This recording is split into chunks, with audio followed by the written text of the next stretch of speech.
ना अभी इतनी पहले जाना है सब डेट फर्स्ट जाना तो जाना है।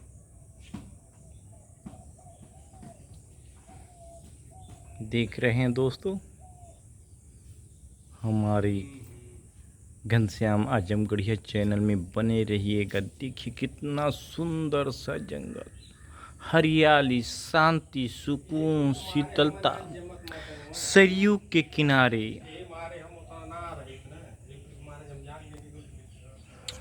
आप लोग अक्सर कहते हैं कि हमें एक नए नए जगह को दिखाया जाए, रमणीय स्थानों को दिखाया जाए,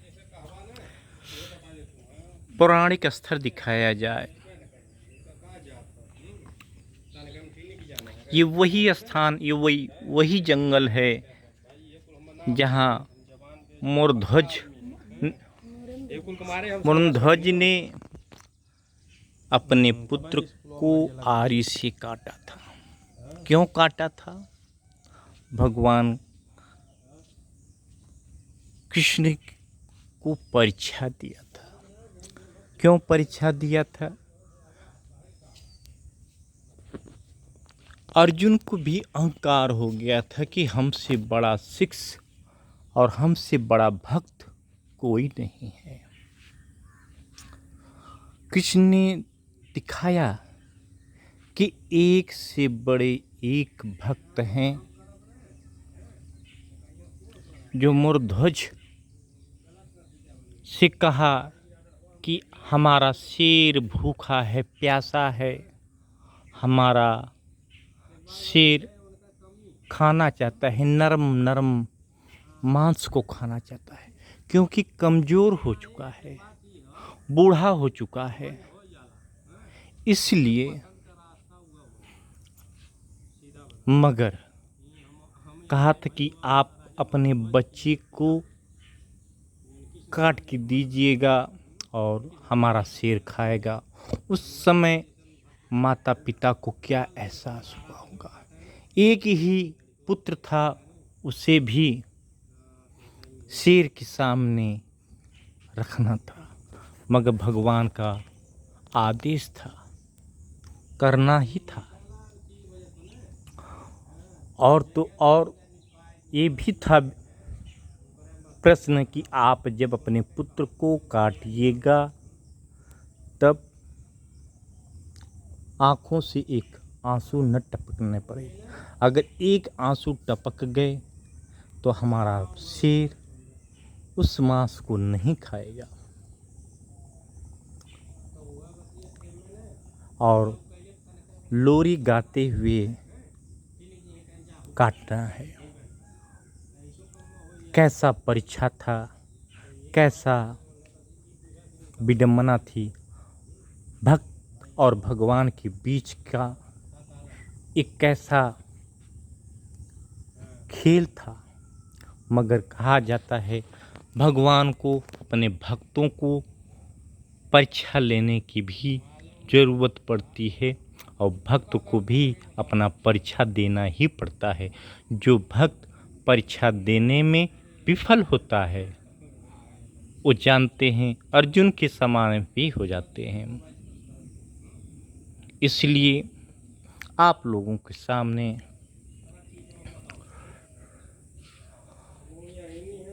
मोरध्वज की स्मृति जगह पे ले आए हैं, जहां मोरध्वज उनकी पत्नी ने दोनों ने मिलके आरी से अपने पुत्र को काटा था। मगर विश्वास था कि हमारे भगवान हैं और भगवान के लिए सब कुछ समर्पित कर देना ही हमारा परम कर्तव्य है और हमारा दायित्व है, क्योंकि दुनिया में भगवान से बड़ा कुछ भी नहीं है। इसलिए जब वो काट के शेर को दिए, उसके बाद जब सोने की भगवान को भोजन कराने की बारी आई थी, तब भगवान ने 3 थाली की जगह 4 थाली में भोजन को परोसने के लिए कहा था। क्यों भैया, ऐसा ही था ना? 4 थाली में भोजन परोसने के लिए आखिरी में बोले थे ना? 5 थाली। नहीं तो अच्छा 5 थाली। 5 थाली 4 लोग तो ये हो गए ना। हम्म, कृष्ण मोहन ये जिम, 5 थाली में भोजन परोसने के लिए कहे थे, तो मोरध्वज को लगा कि हम तो 4 ही लोग हैं, 5वां कौन है? तो भगवान ने कहा, अपने बच्चे का नाम लेकर बुलाओ और उसने एक बार तो आ गए। भगवान ने कहा कि आप निकालिए। और जब खाना निकल गया, सभी लोग बैठे, तो भगवान कृष्ण ने कहा, मकरध्वज, आप अपने पुत्र का नाम लेके बुलाइए। जब नाम लेके बुलाए तो उनका पुत्र दौड़ता हुआ आया। ऐसा ही ना भैया? कुछ अपना रोशनी दीजिए, कुछ तो बताइए। घर में से दौड़ते हुए आए। उन्होंने भी बैठ के साथ में भोजन किया। तब उन्होंने कहा कि कुछ वरदान मांगिए। तो उन्होंने कहा कि अब वरदान यही दीजिए कि आज के बाद इतनी कठिन परीक्षा किसी से मत लीजिएगा। यही उन्होंने वरदान दिया कि ठीक है, नहीं देंगे। देखिए ने, भक्त ने भगवान से भी वचन मांग लिया कि हे प्रभु, मैंने तो अपना परीक्षा में तो पास हो गया, मगर ऐसा परीक्षा किसी के साथ न कीजिएगा, क्योंकि ऐसा सामर्थ्य सब में नहीं हो सकता है। और आपसे भी आग्रह है कि ऐसा परीक्षा किसी के साथ न लीजिएगा। उस समय अर्जुन की आंखों में जो अहंकार की पट्टी बंधी हुई थी वो खुल गई, और कहा गया है कि भक्त के बस में है भगवान। सत्य कहा जाता है कि भक्त के बस में जो भगवान होते हैं। अब वहीं से मेरे ख्यालात से एक चीज़ बहुत अच्छा आता है कि वहीं से जो है लोग जो हैं भगवान की श्रद्धा सुमन में नारियल चढ़ाया जाता है। वहीं से इसी चीज़ को लोग लेके जो सनातन से अलग हुए हैं, जो कुर्बानी शब्द का चयन करते हैं, कुर्बानी तो अहंकार का है, मगर वो कहते हैं जो सबसे अजीज हो, सबसे करीब हो, उसी का कुर्बानी दो। तो वो लोग बकरी, निर्जीव प्राणियों को लोग कुर्बानी देते हैं, जो सर्वथा गलत है। तो मैं आप सभी लोगों से कहानी के रूप में देना चाहता हूँ कि जीवन में सबको परीक्षा देनी पड़ेगी। यानी कि आपको आत्मविश्वास रहेगा तभी आप परीक्षा दे सकते हैं। जो लोग परीक्षा नहीं दे पाते हैं वो जीवन के परीक्षा में भी असफल होते हैं। किसी न किसी रूप में परीक्षा तो देना है। आज के समय में भी देख सकते हैं आप, बच्चे जो साल भर पढ़ाई करते हैं, 11 महीने पढ़ाई करते हैं, 12वें महीने परीक्षा देते हैं, तो बहुत से लड़के जो मेहनती होते हैं पास होते हैं और बहुत से लड़के फेल हो जाते हैं। जिस प्रकार से स्वयंवर के समय अर्जुन भी उत्सव किए थे, तो एक प्रतियोगिता थी तो पास हुए थे, धनुधर थे, ताकतवर थे, तो परीक्षा में पास हुए। तो जो त्रेता में था, जो द्वापर में था, जो कलयुग में है, वही सतयुग में था।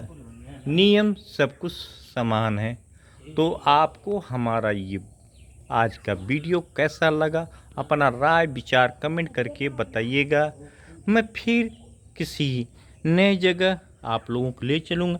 मेरा प्रयास हरदम रहता है कि हम नए नए जगह को दिखाएं। आपको जो सफ़ेद सामने से दिखाई दे रहा है वो सरयू के किनारे का है, और यहीं से आगे आपको यहाँ से अयोध्या के लिए सीधे अंडरग्राउंड सुरंग है, जिसके माध्यम से मोरध्वज